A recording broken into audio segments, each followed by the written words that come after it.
everybody, it's Miss Jessie from the Townsend Public Library, and thank you so much for joining me for this week's Storytime and Craft.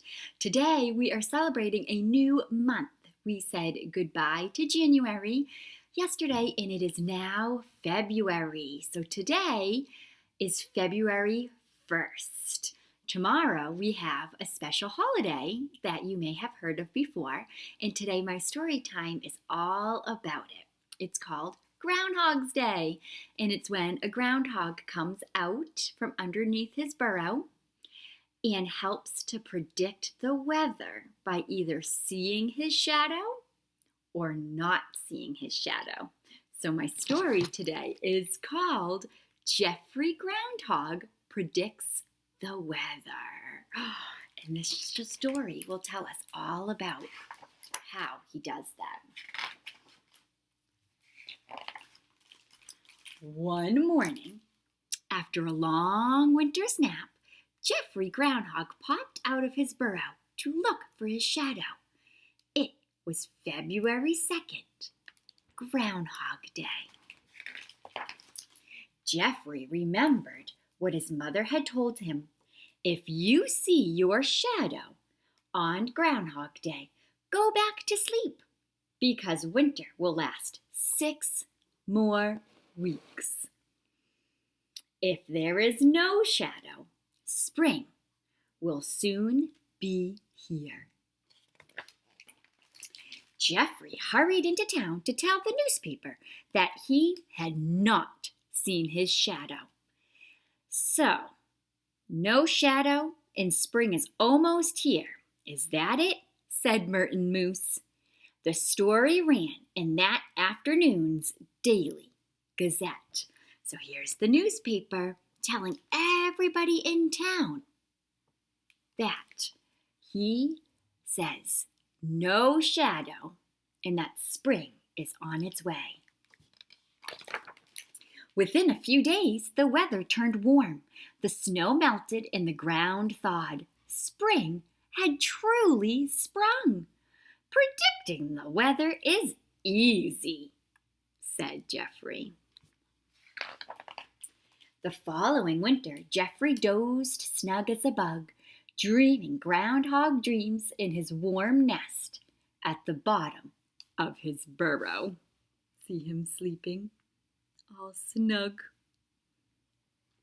Toward the end of January, folks started looking for clues as to what Geoffrey might predict.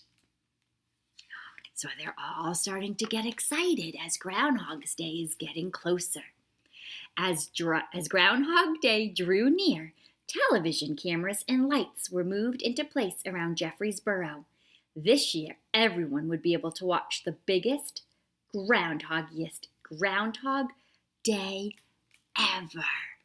So instead of Geoffrey just waking up from his burrow all alone and going and telling the newspaper his news, people are now getting excited and they're going to go wait for him to come out of his burrow. They want to see what he's going to see. So people are getting all excited. It says, "Get ready, Groundhog Day is coming." Geoffrey's handsome picture had been popping up all over town. Bright and early on Groundhog Day morning, everyone waited for Geoffrey. "Hello, Geoffrey." 1 hour passed. 2 hours passed. 3 hours passed. But still no Geoffrey. "Geoffrey! Hello, Geoffrey!" called Merton. "Are you home?" Oh no! So everyone is all excited. Everyone is waiting for Geoffrey to wake up. And they can't find him. "Oh no, I've overslept," said Geoffrey. He dashed out of bed, dashed to his door, so he was still sleeping, and made his appearance. And then look, you can see cameras and TVs and reporters. Everybody is right there, ready to see what Geoffrey predicts. Geoffrey, Geoffrey, called Merton. What do you see? Was there a shadow? I don't know, cried Geoffrey. With all the cameras and lights and everyone crowding around, I could hardly see the ground in front of me, much less my shadow. Oh, no. So, Geoffrey, there was too many people around. He wasn't even able to do his job and focus on his shadow. That day, the newspaper read, "Groundhog doesn't have a clue." I don't know what I saw, says Geoffrey. He doesn't know.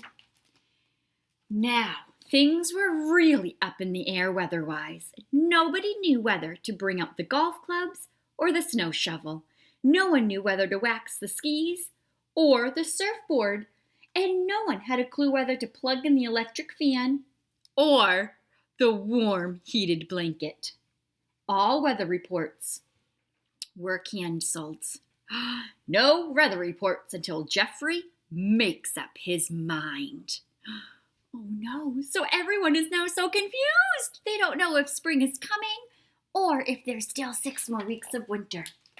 Geoffrey, this is causing major problems, muttered Merton.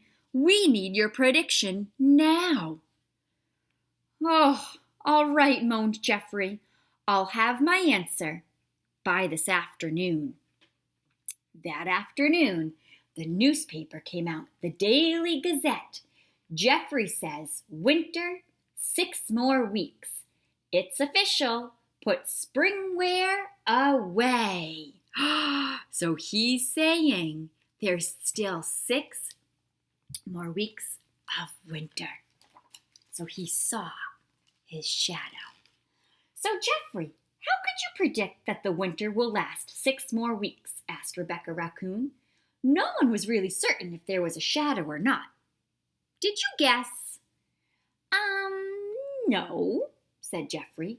Did you make a study of how weather works? Asked Sunny Squirrel. Nope, said Geoffrey.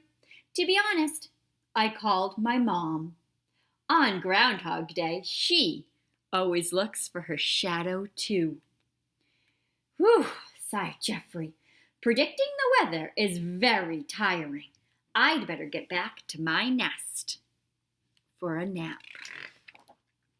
And that's exactly what he did. The end. So, Geoffrey overslept and then was so overwhelmed by everybody outside of his burrow that he didn't even know if he saw his shadow or not. But when he ran into that trouble and he needed help, he knew he could call his mom. Because remember, at the beginning of the story, his mom was the one that taught him how to do it anyways. So she paid attention to her shadow that morning. All right, so now with the kit that we got at the library, we're going to make our own Geoffrey the Groundhog puppet. Along with all the supplies that are in your kit, you will need, just going to slide you back, a black writing utensil, whether it's a black crayon, a black marker, a pencil, whatever you have, just something that's dark, and some glue. So a glue stick like this, the squeezy glue, or you could always grab a little piece of tape if you need to. Okay, and then inside your kit, we have our brown shape. We have a black triangle. Oops, blending into my clothes. Black triangle. 2 brown circles. These are going to be for his ears. Some googly eyes. And then 2 white rectangles that we're going to use as Geoffrey's teeth. Okay, once you have all your supplies ready, we can begin to assemble and make our puppet. I'm going to slide you down. So all of my things are right here. First, let's take our circles. I'm going to move that over. And we're going to use these up at the top for his ears. 1, 2. So I'm going to grab my glue. And I'll put a little bit of glue on this side. And then press it down. And then on this one, do a little bit of glue. And push it down. And then he has 2 ears.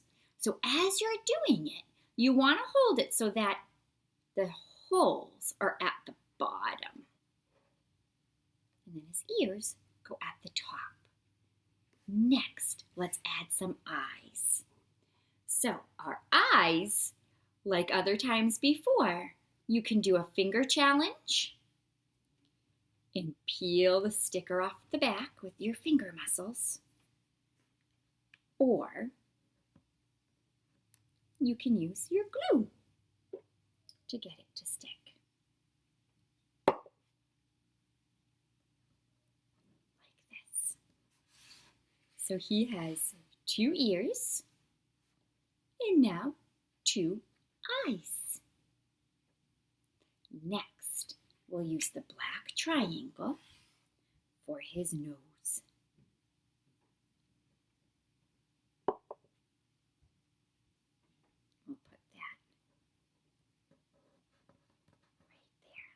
It down.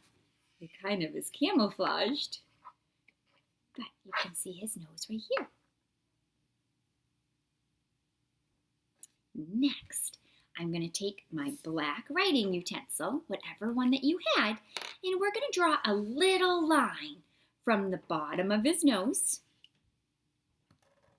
down, just a little bit. Do you see that? I just drew a little line down. And then that's kind of connecting his nose to his mouth. So that underneath, I'm going to make a big curve for his mouth. So he has 2 ears, 2 eyes, a black triangle nose, and a big smile. Lastly, we're going to use that glue and we're going to put on his teeth. Groundhogs have big white teeth. And there he is, our Geoffrey. And then you can take your fingers and stick them in the holes to make him wiggle and jiggle and dance. So there we have it, our very own Geoffrey the Groundhog puppets. So before we go, and if your puppet is all ready, I have a fun little song that I wanted to share with you. So let me get my music ready. It's all about Groundhog's Day.